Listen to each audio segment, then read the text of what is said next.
चाहे हमें वस्त्राभूषण आदि खूब श्री वैभव संपत्ति मिल जाए और चाहे हमारे अंग भंग हो जाएं, सब संपत्ति नष्ट हो जाए, निंदा संस्तो कोटि भीर, चाहे कोई हमारी बड़ाई करे कि भाई बहुत कृपा पात्र हैं, भगवान का भजन करते हैं, और चाहे कोटि निंदा, कोई करोड़ों प्रकार से हमारी निंदा करे, बहु विभूत्यंत दैन्यादि भी, चाहे बड़ी विभूतियां एकत्रित हो जाएं या बिल्कुल सब नष्ट हो जाए, तो भी हम अपने प्रभु की भक्ति छोड़ने वाले नहीं। ऐसा धैर्यवान परमार्थ पे चल सकता है। देखो, विचार करके देखो, अध्यात्म किसे कहते हैं? नाटक को अध्यात्म नहीं कहते, पाखंड दंभ को अध्यात्म नहीं कहते। ये अध्यात्म बड़ो ही कठिन है, भजन ढिग ढरिबो। ये शूरवीर का कार्य है कि कदम आगे बढ़ेगा चाहे जितना अस्त्र संचालन हो। जीवन नेव मृतो यथान विकृतिम प्राप्ता कथनचित क्वचित, जीवित रहूं या मर जाऊं, कदम पीछे नहीं हटेंगे। ये उन बहादुरों का मार्ग है परमार्थ, कायरों का मार्ग नहीं कि काम क्रोध मारा थप्पड़ और फैल के गिर गए, कंठी अलग माला अलग तिलक अलग। ये उनका कार्य नहीं है, उन शूरवीरों का कार्य है। आगे की पंक्ति में जीवन नेव मृतो यथा न विकृतिम, जीवित रहूं या मर जाऊं इसकी कोई परवाह न विकृतिम, अपनी भक्ति में विकृति नहीं आने दूंगा, अपने भगवत मार्ग में मैं कभी कमी नहीं आने दूंगा। नियम लो, ये है भक्ति का स्वरूप। तब अजित भगवान को जीता जाता है। ये खिलवाड़ का मार्ग नहीं है। प्राप्ता कथनचित क्वचित, कोई भी विकार आकर के कहीं भी निपट सकता है। ये है गुरु का चेला, दूसरा कोई नहीं है। जैसे पहलवान गुरु अपने चेले को जहां देखता है कि कमजोर है वहीं पीट पीट के फिर वो अखाड़े पे खड़ा करता है, अंगुली घुमाता है, ऐसे कोई भी लड़ सकता है। ऐसे ही यहां क्वचित कथनचित, कहीं भी कोई भी मेरे प्राण ले लो, लेकिन मैं भक्ति का मार्ग नहीं छोड़ सकता। चाहे वैभव आवे, चाहे नष्ट हो जाए, चाहे शरीर रहे या नष्ट हो जाए, यश हो या अपयश हो, इसकी कोई परवाह नहीं। जीवन नेव मृतो यथान विकृतिम प्राप्ता कथनचित क्वचित, मरूं या जीऊं इसकी अब कोई परवाह नहीं। ऐसा ही उपासक विजय प्राप्त करता है इस माया पर। नहीं तो बहुत लुभावना और भयावना दोनों प्रकार का आकर्षण माया देती है। शूरवीर टिकता है नहीं, मृत्यु वरण, लेकिन भगवान को नहीं छोड़ सकता। महात्मा बुद्ध जी जब ब्रह्मबोध करने के लिए घर से निकले, एक वृक्ष के नीचे बैठ गए और संकल्प किया कि शरीर का मांस गलित हो जाए, हड्डियां टूट जाएं, प्राण निकल जाएं, पर जब तक ब्रह्म साक्षात्कार नहीं होगा तब तक आसन से नहीं उठूंगा। और ब्रह्म बोध करके ही आसन से उठे, इसीलिए उसे बोध वृक्ष कहा गया। वही चित्र और वही श्लोक उड़िया बाबा अपने डायरी में रखते थे। सदैव सामने, ऐसे जीवन में दो श्लोक सामने सदैव रखा अपने दिमाग में। मात्रा स्पर्शास्तु कौन्ते शीतोष्ण सुख दुखदा आगमा पायनो अनित्यास्तास्ति क्षस्व भारत यम ही न व्यथ्यन्ते ते पुरुषम पुरुषर्षभ सम दुखा सुखाधीरम स्वमृतत्वाय कल्पते। जब कभी कोई भी विपत्ति, संकट, गर्मी, सर्दी, भूख, प्यास, ये दो श्लोक का निरंतर सामने से भगवान कह रहे, जगत गुरु कह रहे, यम ही न व्यथ्यन्ते ते, व्यथित मत हो, शांत मंत्र में लग, अपने इष्ट के चिंतन में लग। श्री वृंदावनमाश्रय प्रिय महानंदैक कंदम परम, जो ऐसा हो जाता है उसे वृंदावन महा आनंद प्रदान करता है, वो महाप्रेम का अधिकारी होता है। देखो, शरीर छूटेगा, आज नहीं तो कल छूटेगा। हमें शरीर को लेकर के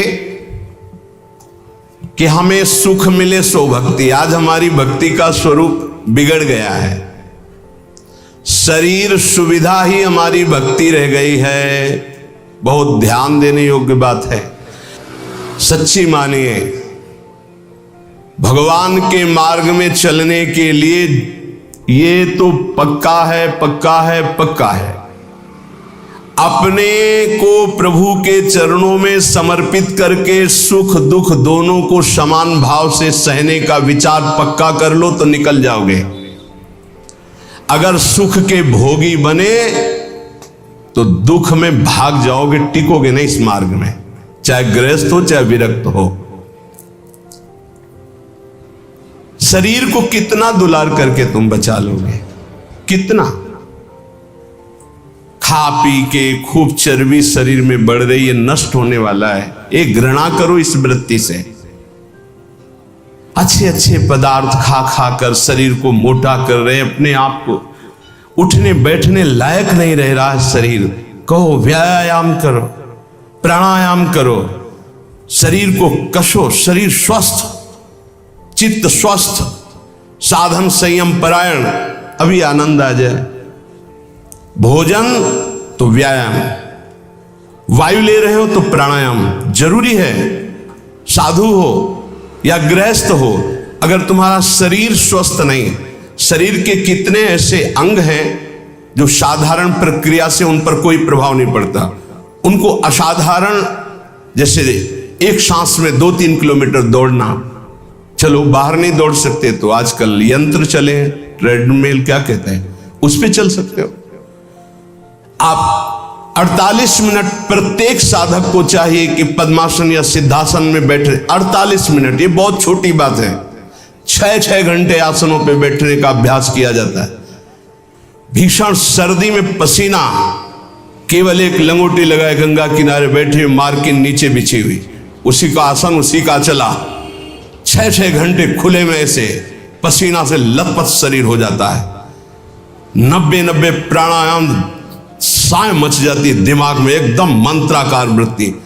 परमानंद की अनुभूति के लिए अध्यात्म चाहिए। शरीर का दुलार करने वाला कभी साधक नहीं होता। प्रायः कुछ ऐसे महा कृपा पात्र जन हैं जो शरीर को संयम में, इंद्रियों को संयम में रखने की विचारधारा करते हैं। नहीं तो आजकल हम सुविधा को अपनी भक्ति का फल मानने लगे हैं। सही, हम आपसे हृदय की बात कहते, भले बुरा लगे, ये सुविधा भगवान की प्राप्ति में बड़ी दुविधा है। जब तक भगवत प्राप्ति न हो जाए तब तक सुविधा का भोग न करें। हम धन्य घड़ी वो मानते हैं जब हमारा जीवन असुविधा में बीतित हुआ है। 20 वर्ष हम धन्यवाद प्रभु को करते हैं कि वो समय हमको दिया जो हम जानते नहीं थे कि वही सुख का साधन है, वही सुख का साधन है। हम नहीं समझ पाए थे, हम उसे समझ रहे थे, हमारी कसौटी कसी जा रही, लेकिन आज हमको समझ में आता है कि हमारा वरदान का समय वो था। असुविधा साधक को ऊंचाई पर चढ़ाती है और सुविधा साधक को रोक देती है। ये पकड़ लेना। जिसकी वृत्ति भगवदाकार हो गई, महलों में रहे चाहे झोपड़ी में, कोई फर्क नहीं पड़ता। लेकिन ये स्थिति प्राप्त करने के लिए असुविधा चाहिए, तो उतना ही सुविधा का भोग करे, शरीर के दुलार में न फंसे, मान लिया जाए। नहीं तो आध्यात्मिक ऊंचाई पर चढ़ना कठिन हो जाता है। जो भगवत प्राप्त महात्मा जन हैं वो कह रहे हैं, बहुत जन्म व्यतीत हो गए इस शरीर से प्यार करते हुए, लेकिन सदगुरुदेव नहीं मिले, इसलिए तुम बाजी हारते गए। मन रे अब की बेर संहारो, जन्म अनेक दगा में खोए, बिना गुरु बाजी हारो। मन रे अब की बेर संहारो। बहुत से तुम्हारे जन्म हुए मनुष्य जन्म, लेकिन सदगुरु नहीं मिले, इसलिए बाजी हार गए, अब की जीत जाओ। सदगुरु का वर्ण करके उनकी आज्ञा के अनुसार चल दो। बहुत कठिन है सदगुरु की आज्ञा पर चलना। हमारा मन अहंकार से प्रेरित होकर मनमानी आचरण करने के लिए बहुत राजी होता है, लेकिन गुरुमानी होकर मन को मारकर गुरु आज्ञा में रहना एक किसी विशेष भाग्यशाली उपासक के भाव होते हैं।